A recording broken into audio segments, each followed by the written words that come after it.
कृष्णा गाडगीळ आणि sons limited 1832 पासून।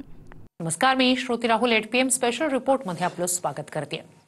महाराष्ट्राच्या मतदार यादीत 96 लाख बोगस मतदार असल्याचा गंभीर आरोप राज ठाकरे यांनी केला। मतदार यादी स्वच्छ केल्याशिवाय निवडणुका घेऊनच दाखवा असं आव्हान सुद्धा राज ठाकरे यांनी दिलंय। राज ठाकरेंच्या भाषणानंतर विरोधकांनी 1 तारखेच्या मोर्चाची घोषणाही केली। पाहूया हा रिपोर्ट। महाराष्ट्राच्या मतदार यादीत 96 लाख खोटे मतदार असल्याचा आरोप राज ठाकरेंनी केला। मतदार यादी स्वच्छ नसताना निवडणुका घेऊनच दाखवा असं आव्हानही राज ठाकरेंनी दिलं। अगदी खात्रीलायकरित्या समजलेली गोष्ट तुम्हाला सांगतो की आत्ताच्या या होणाऱ्या निवडणुकांना त्यांनी 1 जुलैला यादी बंद करून टाकली। त्याच्या अगोदर काही काम म्हणजे विधानसभेला तर होतेच भरलेले, त्याच्यानंतर जवळपास 96 लाख खोटे मतदार महाराष्ट्राच्या यादीत भरलेत। मुंबईमध्ये असेच 8-8.5 लाख, 10 लाख, ठाण्यामध्ये असेच 8-8.5 लाख, पुण्यामध्ये भरलेत, नाशिकमध्ये भरले, प्रत्येक शहरांमध्ये प्रत्येक गावागावामध्ये भरलेले आहेत। आणि निवडणूक आयोगाला आमचं सांगणं आहे की हे जोपर्यंत स्वच्छ होत नाही तोपर्यंत निवडणुका तुम्ही घेऊ नका, महाराष्ट्रामध्ये निवडणुका घेऊ नका। आधीच 5 वर्ष झाली आहेत त्या सगळ्या निवडणुका होऊन, अजून 1 वर्ष गेलं तरी चालेल, पण निवडणुका त्याच्याशिवाय होता कामा नयेत या महाराष्ट्रात। ह्याची जी सगळी घाई सुरू आहे ना, ती घाई याच्यासाठी सुरू आहे कारण ह्यांनी सगळं जमवलेलं आहे गणित। राज ठाकरे आणि विरोधी पक्ष जे आहेत यांची अवस्था नाचता येणं अंगण वाकडं अशा प्रकारची अवस्था झालेली आहे। जनता नाकारते। या रागातून आणि या दुःखातून निवडणूक आयोगावर टीका करण्याचं काम चालू आहे। मला वाटतं हा अर्बन नक्षलीचाच एक दुसरा प्रकार आहे। विरोधक निवडणूक आयोगाला प्रश्न विचारत असताना त्याचं उत्तर भाजपचे लोक का देत आहेत असा सवालही राज ठाकरेंनी केला। मत द्या किंवा देऊ नका, आधीच फिक्सिंग झालेलं आहे अशी शंकाही राज ठाकरेंनी व्यक्त केली। आम्ही निवडणूक आयोगाला प्रश्न विचारले की सत्ताधारी उत्तर देतात, तुम्हाला कोणी विचारलं? तुम्हाला वाटतं तुम्हाला राग येतोय कारण शेण खाऊन ठेवलंय। सगळ्यांना माहितीये, महाराष्ट्रातल्या अगदी गल्ली गल्लीमध्ये सगळ्यांना माहितीये की ही सत्ता कशी आली ती। तुम्ही मत द्या नाही तर नका देऊ, मॅच फिक्सिंग झालेलं आहे, मॅच सेट आहे। अशा महाराष्ट्रामध्ये निवडणुका होणार। आजच्या सभेत राज ठाकरेंनी पैठणचे आमदार विलास भुमरेंचा व्हिडिओही लावला। विधानसभा निवडणुकीत 20,000 मतदार बाहेरून आणल्याचं वक्तव्य विलास भुमरेंनी केलं होतं।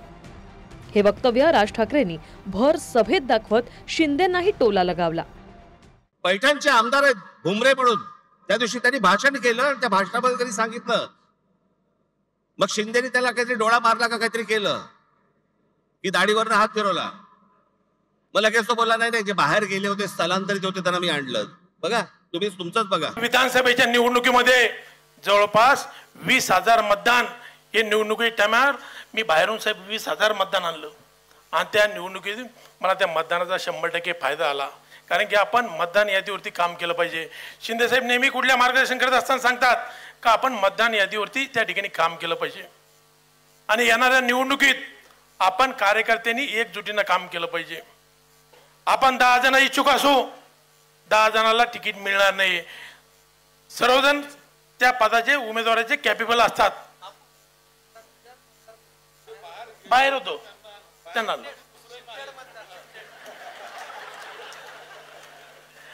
माझ्या मतदारसंघातलं 20,000 मतदान हे बाहेर स्थलांतरित झाले होते, त्या लोकांना मी मतदानाच्या दिवशी घेऊन आलो साहेब।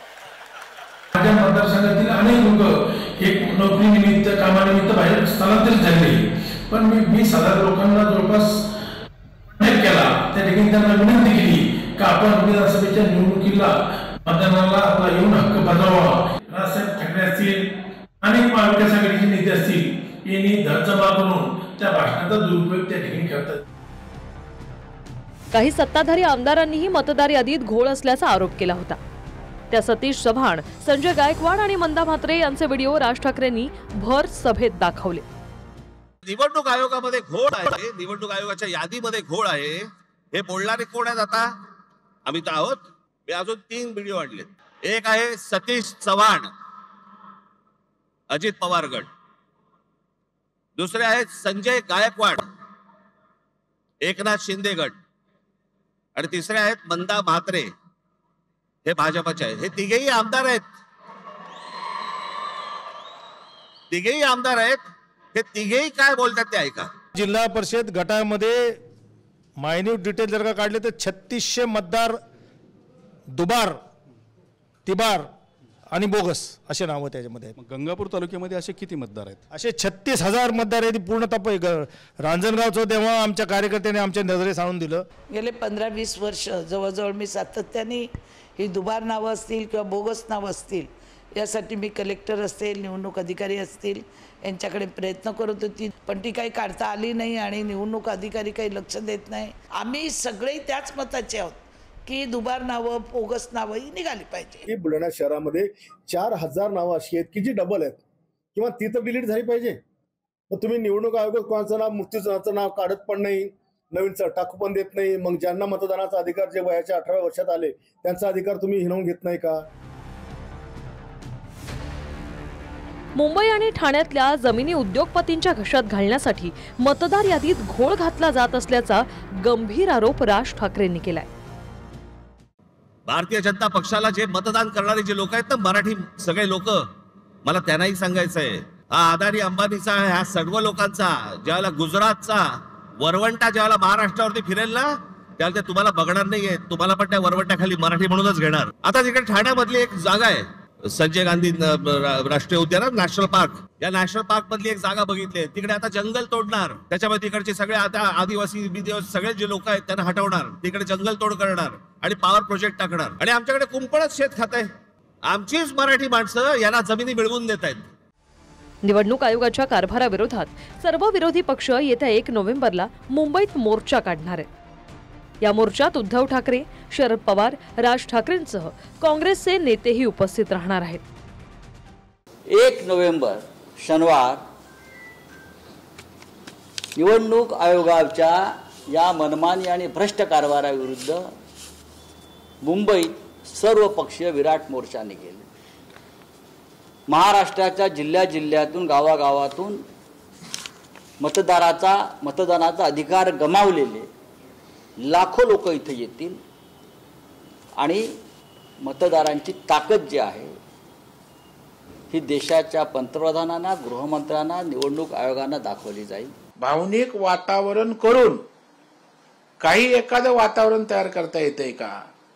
जो लोकसभेच्या निवडणुकीमध्ये संविधान बदलणार हे त्या ठिकाणी नॅरेटिव्ह त्यांना कामी आलं, तशा प्रकारचा या निवडणुकीत मतदार यादीवर बोलून आपल्याला नॅरेटिव्ह सेट करता येतंय का, याचा केविलवाना या ठिकाणी प्रयत्न आहे. स्थानिक स्वराज्य संस्थांच्या निवडणुकीआधी विरोधकांनी निवडणूक आयोगाविरोधात एकजूट केली. निवडणूक आयोगाच्या कारभारावर शंका व्यक्त करत आंदोलनाचीही हाक दिली. Bureau report, TV9 Marathi. Poona Gadgil आणि सन्स लिमिटेड 1832 पासून.